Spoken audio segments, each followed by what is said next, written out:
It is a day 5 of me decluttering for 30 days in January, and today I was tackling the pantry. Now, this is a long overdue declutter. Oh my goodness. This pantry is a shambles.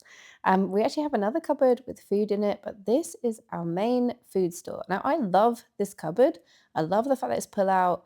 I love the big baskets. It holds a lot of food, but it is not in any way organized. And I do need to get some better organization in place. I am thinking maybe some smaller plastic tubs within the crates, like one with oils in, etc.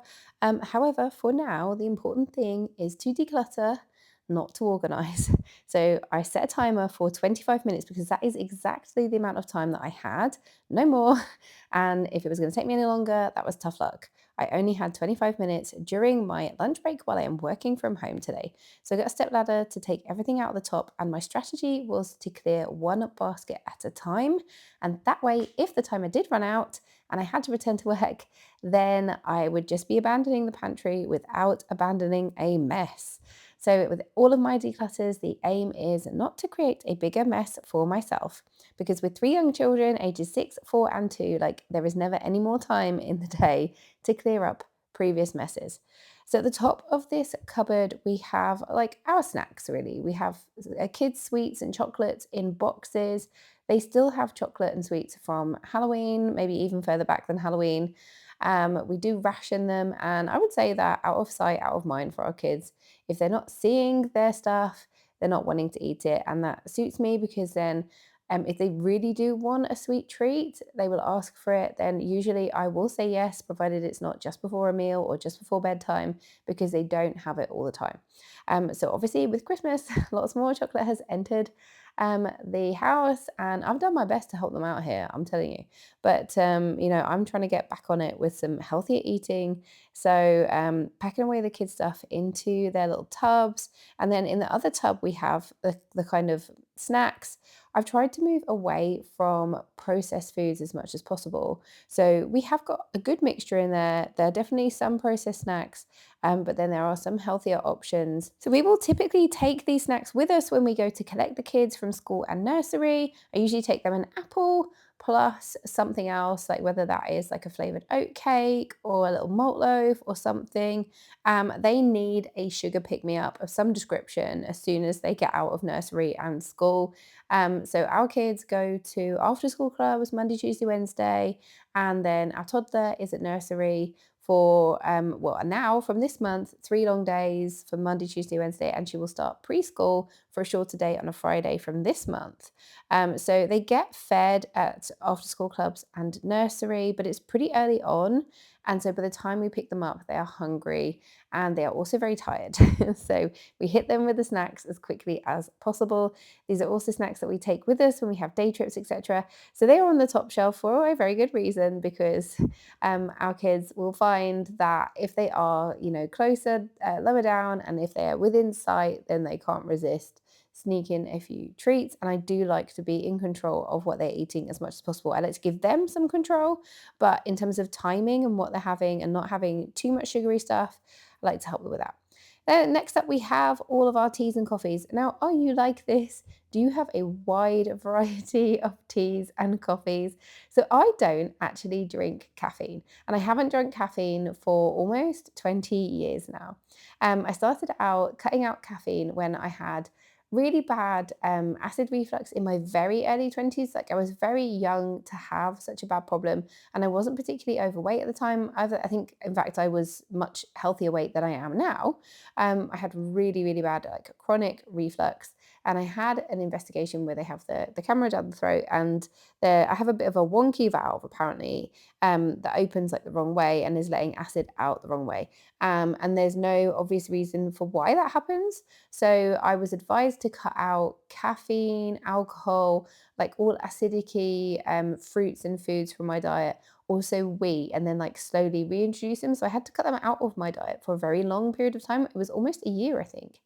And then I was reintroducing them.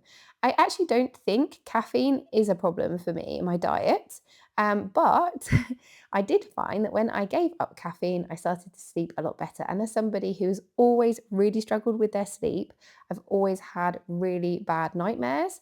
I found that, a big improvement to my sleep, and that was a major win for me. So I never went back to caffeine. I have a little bit of caffeine in occasional Diet Coke. There's obviously a little bit of caffeine in chocolate. Do love chocolate.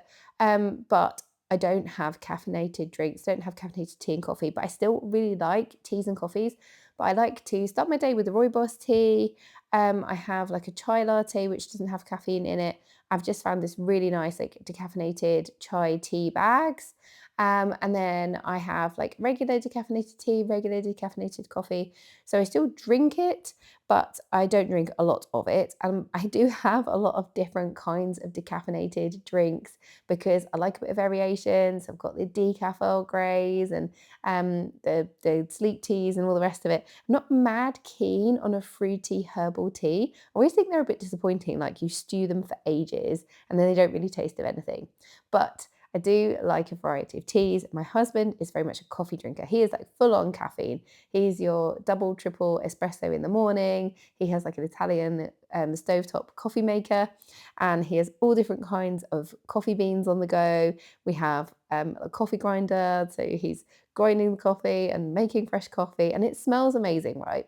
But not for me. I think it's just a lot of effort when you don't drink the caffeine. So I like coffee, but not that much effort. So between us, we fill a whole basket with teas and coffees, hot chocolates, Horlicks, all that kind of stuff. So I did manage to get rid of some that had been open for a while that I hadn't loved, and they'd probably gone off, given that they've been open for so long anyway. So I did manage to clear a few, but then later on, I actually went out and restocked my chai teas and my rooibos teas. So I've basically replaced them, but I'm about to run out some other boxes. So we're fine. We're fine. Then we have like our oils and also some of like gravies and things like that. Also, randomly sugar there. If we could fit sugar in with the teas and coffees, that would make a lot more sense.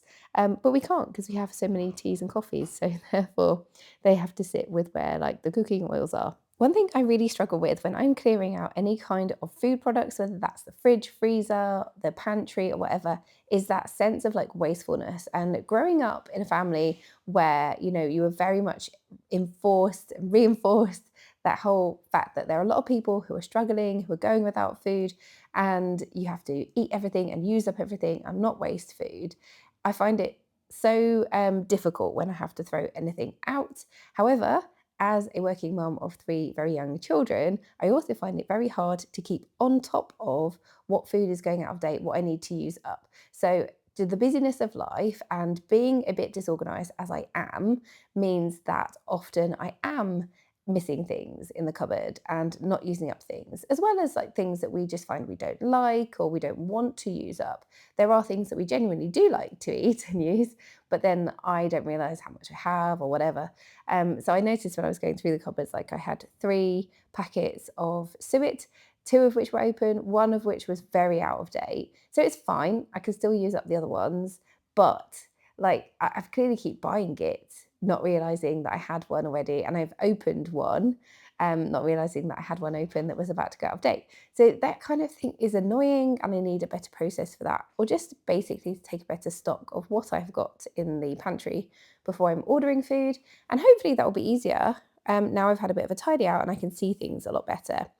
So, I'm very much aware, having gone through this process, I do not need to buy any more pasta of any description. I do not need any more spaghetti. I do not need any more pasta shapes. I do not need any more macaroni. We have lots. Now, we do like our pasta in our house, particularly my toddler. It is basically her main food item. Like, if you ask her what she wants to eat, breakfast, lunch, dinner, it's pasta, or she calls it pata. So she likes pasta pretty much plain, basically. A little bit of butter in it, some grated cheese on top. She loves that. And also, my 4-year-old is going through a very fussy phase of eating at the moment, and pasta is a pretty easy one for him. He won't really eat it with any sauce on. So for him, it's got to be very plain, bit of butter, and the grated cheese, he will eat it. But it's nice to just have something. I will always put it with other things, always put it with veggies. I will add a protein, but I find that my 4-year-old and my 2-year-old won't eat like a meat protein. They will eat eggs, but they wouldn't eat like shredded chicken or anything like that. Can't get my words out. They won't eat that. But anyway, we try, we persevere. I like to just offer them the same things, very similar things to what we're eating, keep introducing them to new foods, so that hopefully eventually they'll get there. So here is what the pantry is looking like after our 25-minute declutter. I've pretty much got a whole thing in within the 25 minutes, even though I wasn't really clock watching. So that was awesome. 25 minutes was obviously the sweet spot for this one. I'm really pleased. I think that is looking way better. We've even got a bit of space, like particularly at the bottom here. So everything is fitting in a lot better. I do think I need some better storage solutions for the cooking oils, and we could definitely do with minimizing the snacks. We don't need to buy any more of those for a good while. But again, it's good to know and assess what we do need and what we don't. And here is the pile of stuff that I cleared in that 25 minutes. It's a bit deceptive actually because I have piled stuff up at the back, but there's an awful lot, mostly packets actually. I took things out of boxes, mostly packets of stuff, things that were down to the dregs, things that had gone off. I don't feel like I actually threw away loads of food. See you in the next one. Bye.